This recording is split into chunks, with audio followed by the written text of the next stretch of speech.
Hello students. So today we are going to start with our very first chapter from class 11 physics, which we call as vectors. To study this chapter, we first start with the definition of what we call as physical quantities, which are quantities that can be measured or that can be quantified. And for studying this chapter, we basically classify all physical quantities into two types. One we call as scalars and the other one is vectors. So, to understand what vectors are, let us first understand what are scalars. We say that scalars are those quantities which have only a magnitude associated with them. These are quantities which have only a magnitude.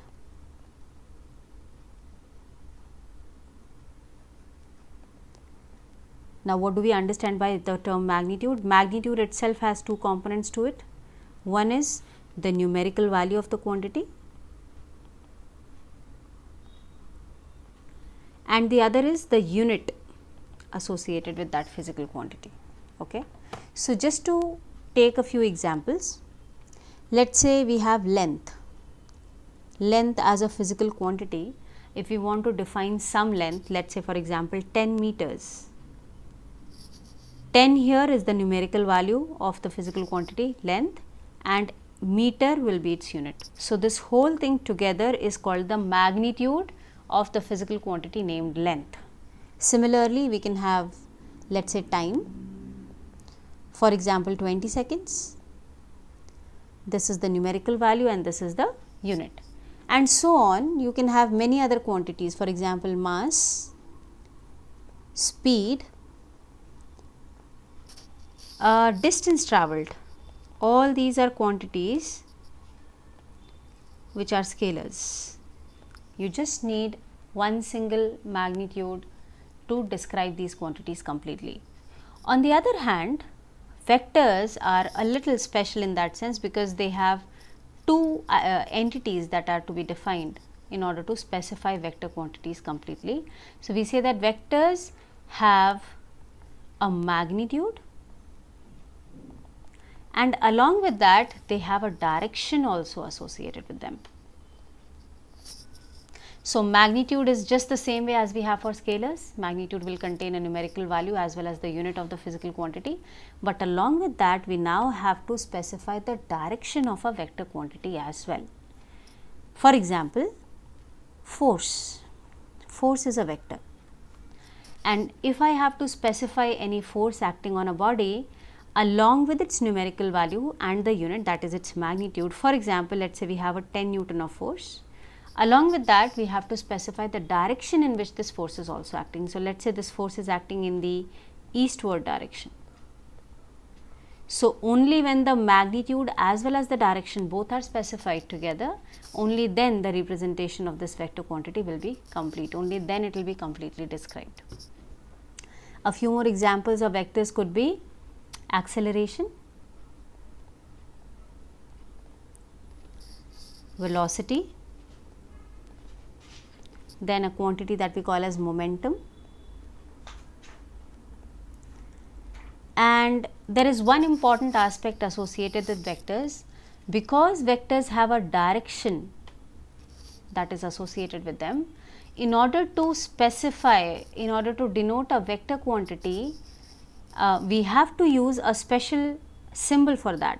So, whenever we represent a vector quantity, for example, if I represent a force F, just to represent the vector nature of this quantity, we will draw a small arrow over it. So, here I will call it vector F, this is the force vector. Similarly, acceleration can be written as A with a small arrow over it, just to represent that this is a vector quantity. Velocity can be written as V with a small arrow over it. Momentum, if you know, we use the letter P for denoting momentum. So, this is how we write the vector P, momentum vector. Whereas, for scalar quantities we just use the single letter, right, the alphabetical letter that we are using to specify this. For length we can use L, for time we can use T, for mass we can use M, For speed we can use v, and so on. We need not represent anything else along with this. For vectors it is important that we put this arrow sign, which only tells us that we are essentially talking about vector quantities. So this is how we denote vectors, by putting a small arrow head over it. But how do we represent a vector quantity as such when we are studying it? So representation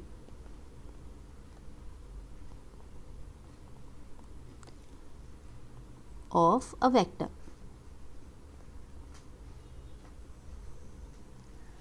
So when we study a vector, let's say pictorially by drawing a diagram, a vector is generally represented by an arrow that is drawn in the direction in which the vector is pointing.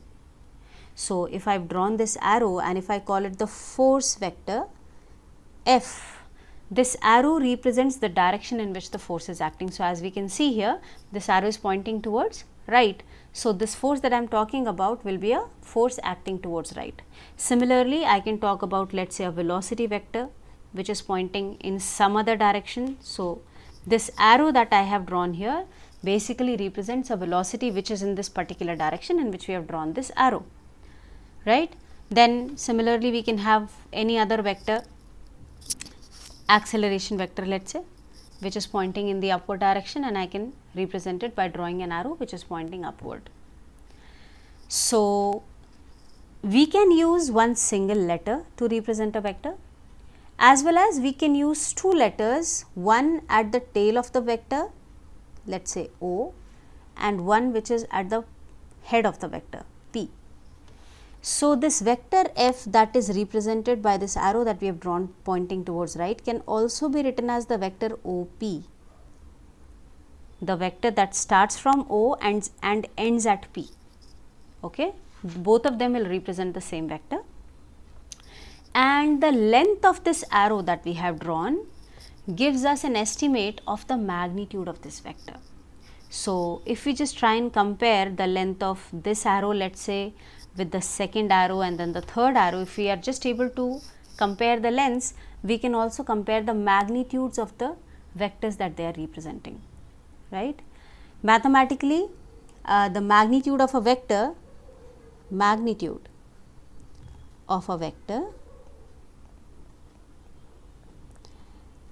is represented by a special way, right. If we have vector F, in order to represent its magnitude, what do? We draw two vertical lines on both the sides of the vector notation, and it can also be written as simply F. If I simply write the letter that represents the vector without drawing the arrowhead over it, this also means that we are talking about the magnitude of a vector. So basically these two notations are essentially the same. We can use one or the other interchangeably. They represent the same quantity. Now, once we understand this much, let us talk about different types of vectors. There are some special type of vectors that we can discuss.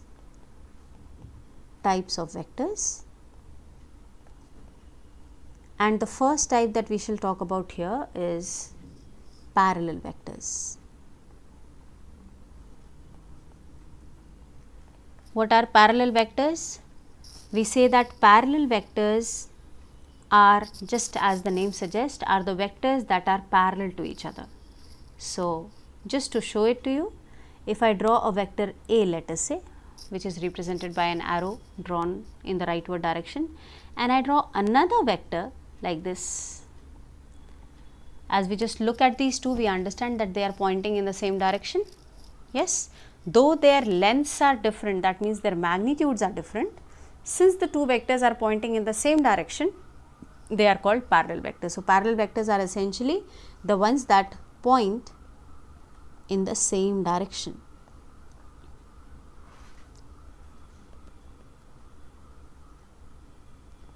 Okay. Then we have anti-parallel vectors. Anti-parallel vectors. Once again, as the name suggests, these are vectors that point in opposite directions to each other.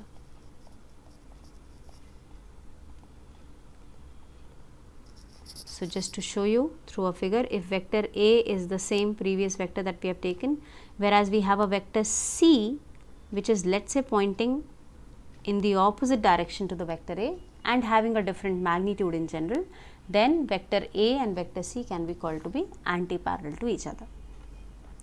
The third type of vector would be equal vectors. Now, once we know how vectors are defined, vectors have a magnitude as well as a direction, do we understand that two vectors would be called equal only when both their magnitudes as well as directions are the same? Yes. So, these vectors have equal magnitudes as well as they point in the same direction.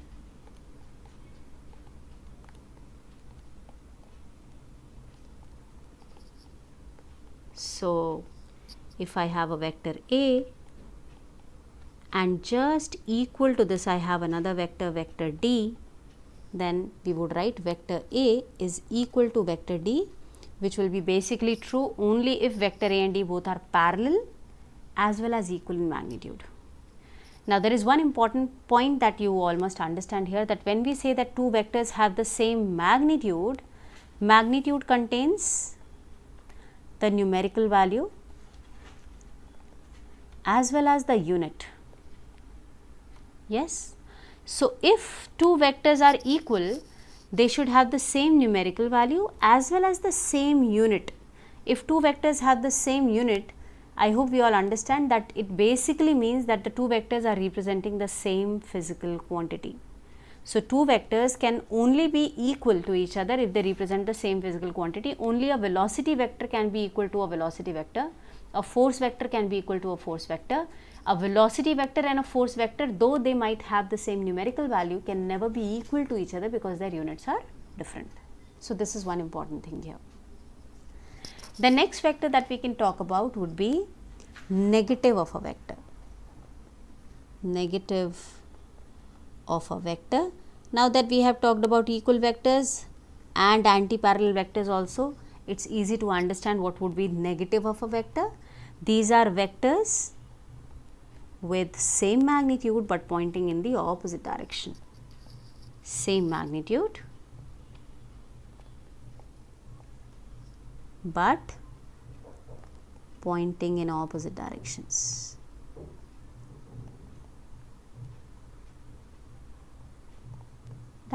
Okay. So, we just have to do one thing for the same vector A that we started off with.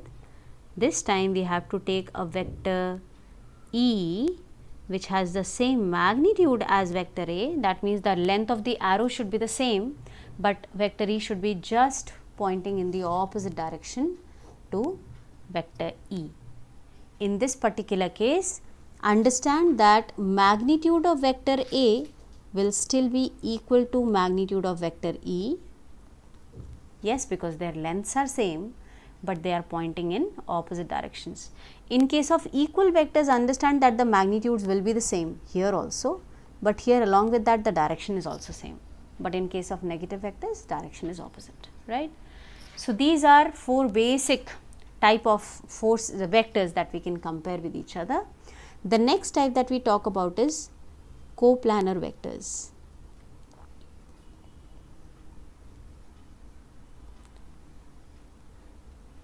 Coplanar vectors. As the name suggests, coplanar means vectors lying in the same plane. So, what we have here is a plane that we can first specify maybe. Let's say we define an xy plane which is created by the xy coordinate system, and let's say we have any two vectors over here, vector A and vector B. Understand that till the time we have two vectors, we can always specify a plane which will contain these two vectors. So, just for the sake of convenience, if we assume that both vectors A and B lie in the xy plane, then it is this plane that they are lying in, this particular plane, which is also the plane of the screen where we are working on. If I have a third vector which also lies in the same plane, for example, a third vector C, which also lies in the xy plane, then I can say that vectors A, B and C are coplanar.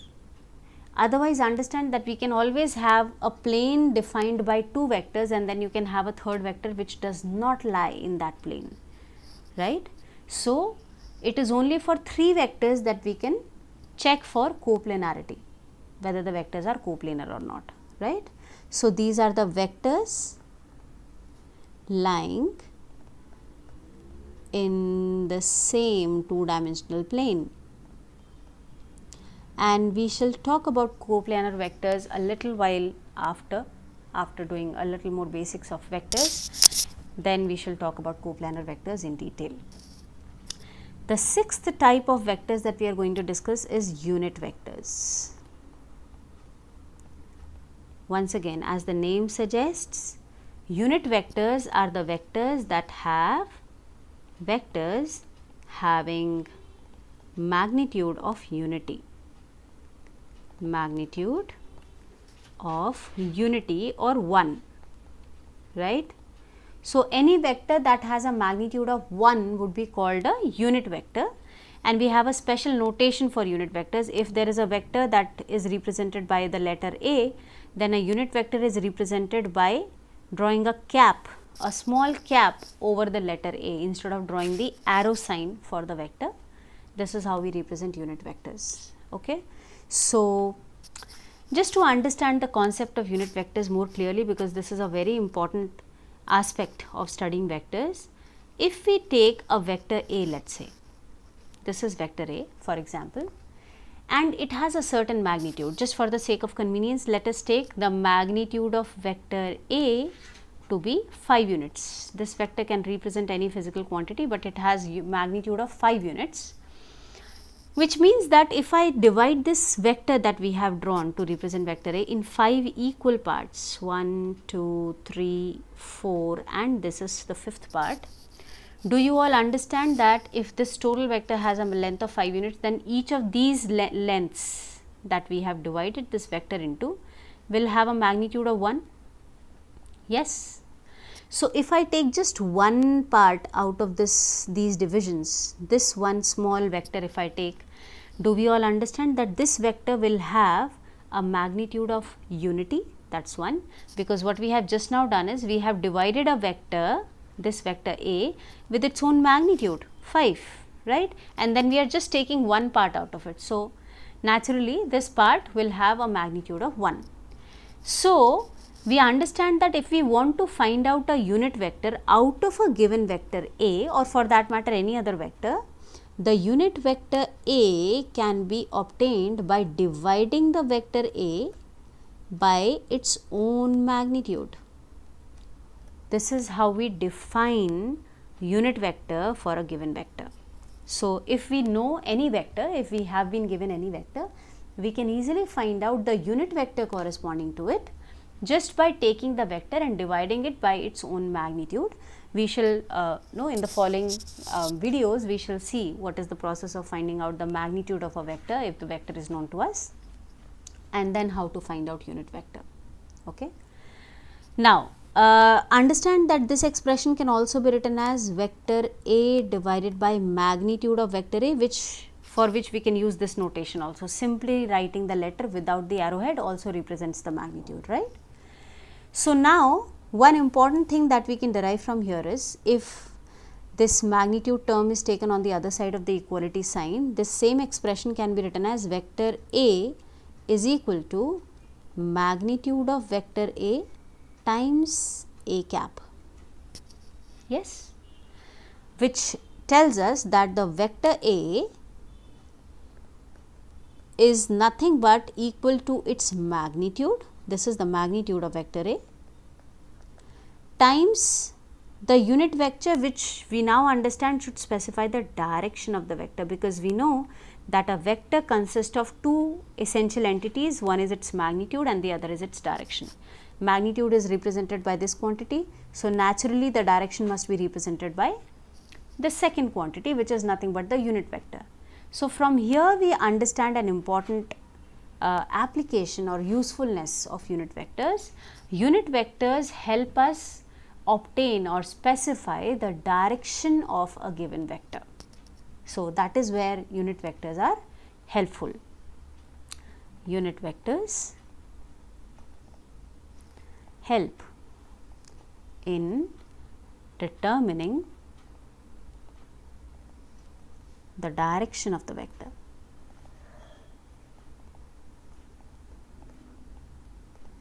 See here that this small unit vector that we drew here in this picture is pointing in the same direction as the original vector.